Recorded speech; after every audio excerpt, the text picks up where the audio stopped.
I'd almost forgotten what chef can do with a steak. Welcome to Sci-Fi Steak.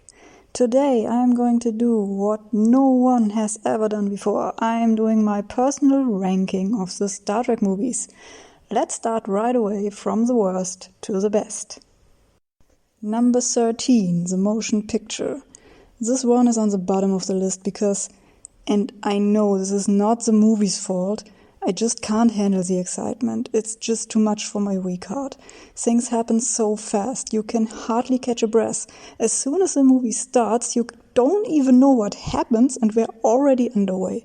We have rarely time to appreciate the new look of the Enterprise. It's really disappointing. There was so much to see and before you know it, bam, we warp away.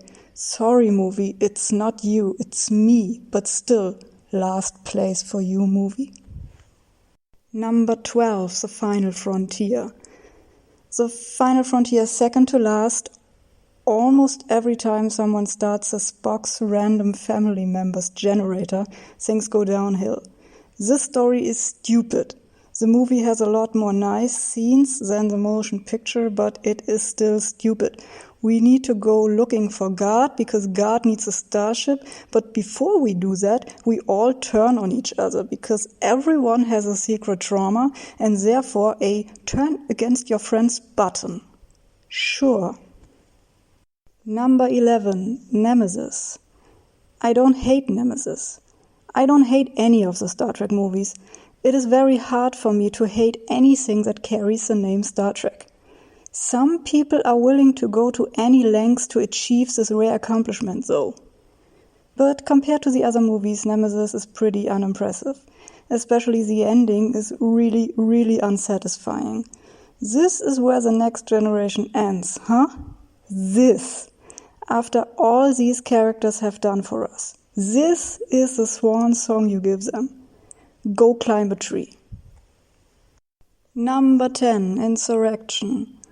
Insurrection and Nemesis are pretty close together on my list. I had to think a while which one I like less, but I think Insurrection is slightly better than Nemesis. I find the action parts on the ship better than the adventure parts on the planet. I mean, the planet looks nice, I would book a vacation there, but the characters are so annoying. Number 9, Into Darkness. Well, again, I don't hate this movie. What annoys me most is its laziness. We need to beam halfway through the quadrant. Quick, let's invent a device for that. We can't think of a powerful ending. Let's just copy the Wrath of Khan. You know what? Let's just copy the villain too. You're lazy, movie. Although the Enterprise falling through the clouds and then majestically rise again, that was pretty awesome. Points for that. Number 8, 2009. The thing I resent this movie most for is that it's basically telling us everything you have watched so far did never happen because we changed the timeline.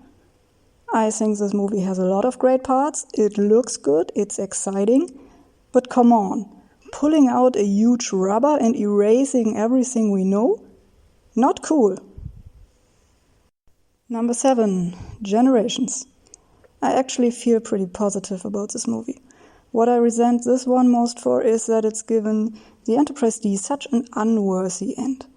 I mean, the crash scene is great, but the reason why the ship is destroyed is simply stupidity. At least let her die a true hero and give her a worthy opponent.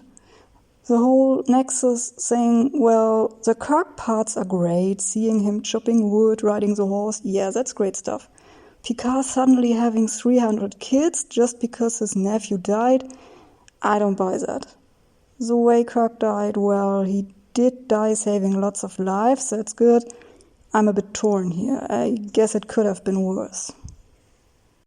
Number 6, The Search for Spock. I don't dislike this movie, and the Enterprise here did definitely get a better end than the Enterprise D. The stealing of the Enterprise stuff is good. It's a bit too slow for my taste. There's little meat to it, but the vegetables are at least eatable. Number 5, The Wrath of Khan. Explaining why this movie is great is unnecessary, I guess. The ending makes me cry every single time, no matter how many times I watch it. I love the battle. The Enterprise is in full boss mode, and I love it.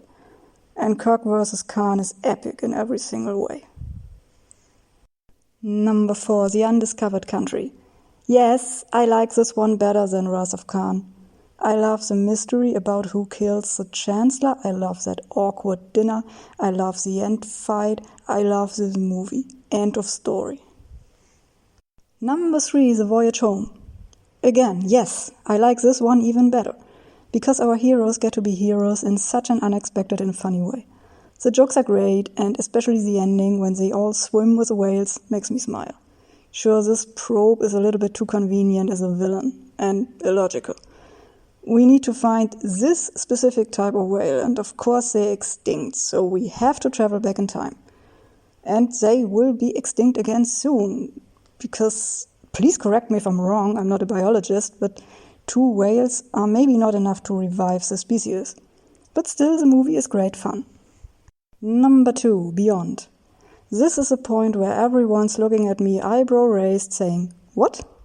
Yep, this one is second place. I know, I'm a disgrace to all fans everywhere. I just can't not love a movie that has a Mako in it, even if he's the villain.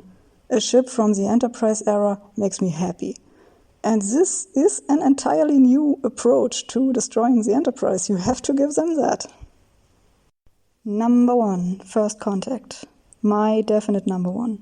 It has action, humor, excitement, good character moments, and fantastic theme music. And it shows us that legendary moment in Star Trek history, the moment the whole story begins. The Borg are at the height of their villain career here. They are dangerous, they are effective, they are to be taken seriously. Unlike in later stories, but let's not think about that now. If I had to name something in this movie I don't like, I would need to think pretty hard. It would only be plot holes like, why can the Enterprise join the battle this fast? The Borg would have taken the whole fleet apart plus assimilated Earth 5 times until the Enterprise would be here from the neutral zone. So, this was my personal ranking of the Star Trek movies. Feel free to tell me how wrong I am. I'm looking forward to it. Thank you all for listening and see you next time here at Sci-Fi Steak. Bye! Goodbye,